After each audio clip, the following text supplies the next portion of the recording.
Hello everybody, this is Adam Pecoraro with Flexoraro Fitness, and today we're going to be watching my father John do a strength and mobility shoulder workout. This is also good for rehabbing injuries. Now, shoulder or scapular strength exercises, they can promote healthy movement patterns and improve posture and muscular function.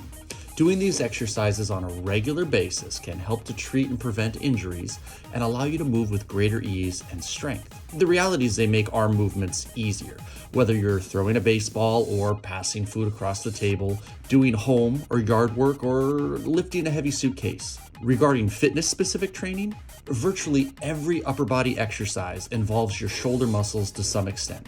So strengthening your shoulders enables you to lift weight with more confidence to exercise your arms, your chest, your back. And of course, injury prevention. If your shoulders are weak, they're going to take a beating. Shoulder exercises can prevent the weekend warrior type injuries. Maybe an at-worst example is a torn rotator cuff from like a softball tournament. Or just household chores like painting a room or scraping popcorn off your ceiling. If your shoulders are weak, you can even injure them while opening a jar of pickles. And I'm strong, dude. So it's very important that if you've been feeling shoulder discomfort, or if you've had an injury or fear the risk of one, that you do these exercises consistently. Start with twice a week.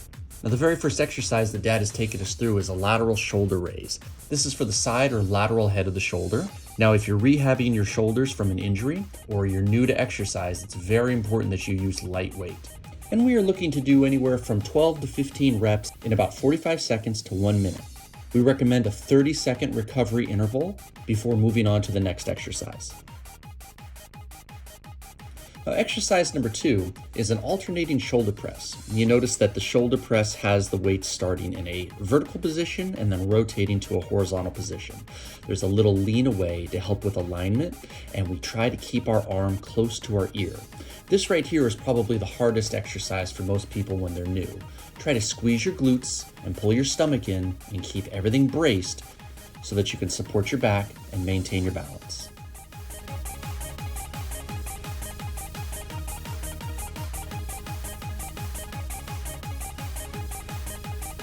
Now we have front raises. The horizontal position will help to work the lateral head of the shoulder, and the vertical position will help to work the anterior head of the shoulder. It's important that you do both in an alternating fashion. Plane of motion is also relevant. So whereas we did the shoulder flies out to the side, now we're doing them to the front. And an exercise ago, we had the dumbbells moving overhead. In order to be versatile, you have to work all patterns of motion. Now this right here is a bent over row. Look at where the weights are, out in front of the quadriceps, pulling on a straight line back, the bottom head of the dumbbell coming towards the waist and hip. It's important to brace your stomach and keep your weight in your heels, and to keep your back tight and in what's called a neutral spine, which means the same plane that your back would be in if you were standing upright, assuming you got good posture. No rounding of the back is another way to look at it. Don't let your back curve forward while you move the weight. Keep your elbows tight to your body and squeeze your shoulder blades together like you have a pencil on your vertebrae that you're trying to hold there with your shoulder blades. Now next we have a bow tie. And we're going to lift up and then we're going to pull back with our scapula and our shoulders. So this rotation, this external rotation motion, this right here is important. It's not just an upright lift. It is a rowing motion from low, high, and back. Up and pull. Try to relax your shoulders even though you're engaging them. What I mean is don't shrug your shoulders.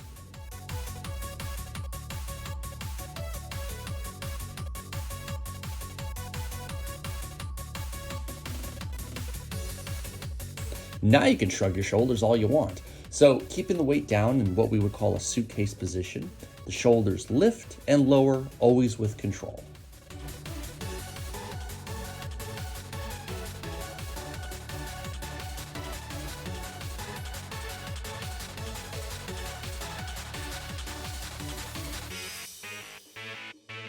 Next we have what we like to call heavy pants. Same position as the shoulder shrugs, except now you engage the arms.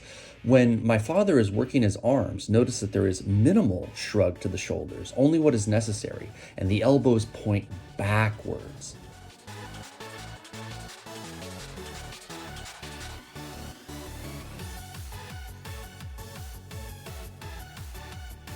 Exercise number next is a variation on our raises. We're going to start with a lateral fly and then move the weights to the front and then lower them down. Everything's held in a horizontal position. Now we got 2 motions for this exercise. So try doing your 10 to 15 reps here, take your break, and now you see that Dad has reversed it. So lift to the front, out to the side before lowering down. Again, we're trying to work on all different patterns of movements in order to not just strengthen, but potentially rehab our shoulders, and of course to prevent injury to our shoulders. Okay, now the next exercises utilize a resistant band. All of this equipment you can purchase at a sporting goods store, you can get it at Target, you can get it online on Amazon.com.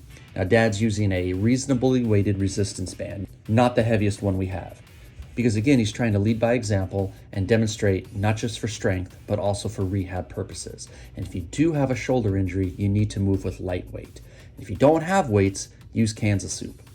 So notice that he stands on the weight in a parallel position, creating an X pattern. And now we do our flies. Now our flies are going on a little bit more of a 45-degree angle as opposed to laterally to the side. The more width you give to your feet, the more resistance you can give to the band.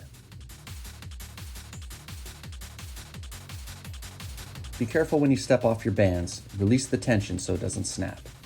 Here we wrap the band around our hands to create the resistance that's appropriate. The more you wrap, the more resistance you create. And much like the bow tie, but with our arms extended, we pull and retract with our shoulders and our scapula.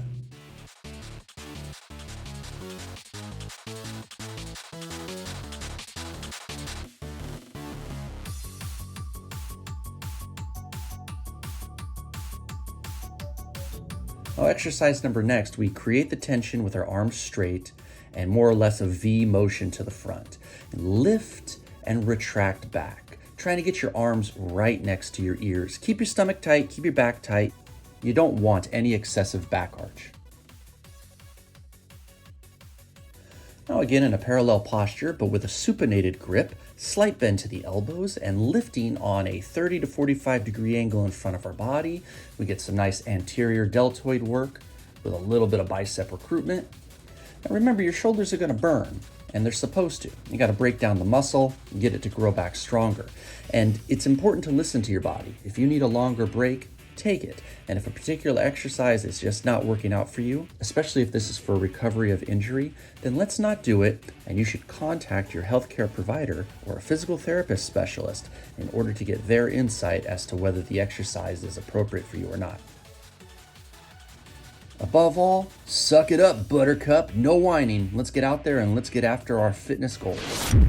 Thanks so much for watching, everybody. Really appreciate you. Hey, you want to do us a favor? Click the thumbs up button and like this video, subscribe to our channel, and leave a comment. I would respond to you.